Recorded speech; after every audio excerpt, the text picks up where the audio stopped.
Hi everyone, আমি সাথীস লাইফস্টাইলে তোমাদের সবাইকে স্বাগত। আমি আজকে একটা অন্যরকম ভিডিও নিয়ে চলে এসেছি।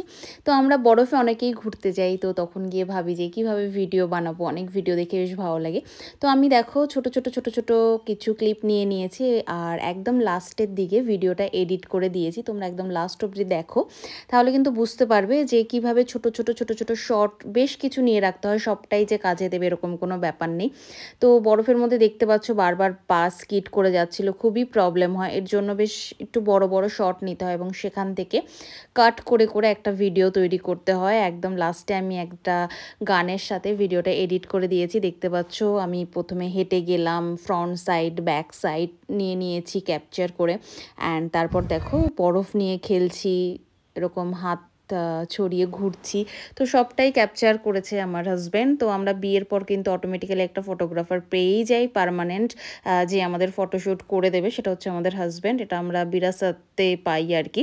মানে ছেলেরা যেমন যৌতুকে অনেক কিছু পায়, টাকা পয়সা, তো আমরা কিন্তু একটা ফটোগ্রাফার পাই। আর এই হচ্ছে আমার ফটোগ্রাফার, যাকে নিয়ে একটু শ্যুট করে নিলাম, না হলে তো খুব মনটা খারাপ করে বলবে আমাকে পাত্তাই দিচ্ছ না। তো এই দুটো যে শট নেওয়া রয়েছে, এটার এডিটিং আমি এখনও করিনি, এটা একটা এডিট করব আমি। যেটা এডিট করেছি সেটা লাস্টে রয়েছে, জাস্ট দেখো। কিন্তু তোমাদের কিন্তু একটু ধৈর্য ধরে ছোট বেশ কিছু এরকম শর্ট নিতে হবে। দেখো আমাকে ভাবছিল মানে কোলে তুলে নেবে বা কিছু এরকম একটা ভাবছিল। যাই হোক, তো আমরা এরকম ছোট অনেকগুলো শর্ট নিয়েছি। এটা ছিল মানালি থেকে, আমরা শিশুতে গেছিলাম, ওখানে বরফ পেয়েছিলাম। এখানে বরফটা বেশ কিছু নোংরা ছিল আশেপাশে, কিন্তু আমি যেখানে গেছিলাম ওখানে বরফটা বেশ ক্লিন ছিল। আর এই যে আমার ছেলে ওখানকার একটা ড্রেস ভাড়া নিয়ে পরেছিল, ড্রেসটা খুব সুন্দর ছিল, পুরো রেড, বরফের ওপর খুব ভালো লাগছিল দেখতে। আর আমরা রোপওয়েতে করে, এখানে রোপওয়ে তো না, ওই জিপ লাইন যেটাকে বলে সেটাই করে এদিকে এসেছিলাম। তো যাওয়ার ভিডিওটা দেখো, জিপ লাইনে করে আমি যখন যাচ্ছিলাম তখন একটা ভিডিও করেছিলাম। আসার সময় ওরা এত ভয় দেখিয়েছিল, আমি ভিডিওটা আর নিতে পারিনি, কিন্তু যাওয়ার সময় ফাইনালি ভেবেই নিয়েছিলাম না ভিডিওটা করব। তো ভিডিওটা করছিলাম, জানি না আমি দাঁতগুলো কেন বের করে রেখেছিলাম এত ঠান্ডার মধ্যে। আমি যখন ওপারে গিয়ে পৌঁছাই, তখন আমি যখন মুখটা বন্ধ করি দেখি অলরেডি আমার দাঁতে ঠান্ডা লেগে গেছে। মানে আমার দাঁতটা দেখো সবসময় বেরিয়েই আছে, মনে হচ্ছে মানে আমার ড্রেসটা পুরো পাহাড়ের রং আর আমার দাঁতগুলো মনে হচ্ছে স্নো।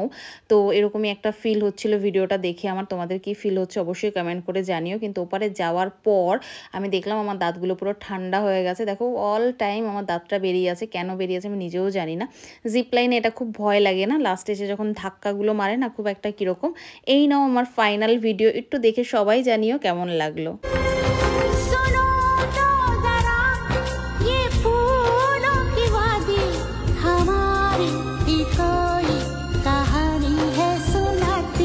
सपनों के इस नगर में, यादों की रह गुजर में, ये हम आ गए हैं कहाँ।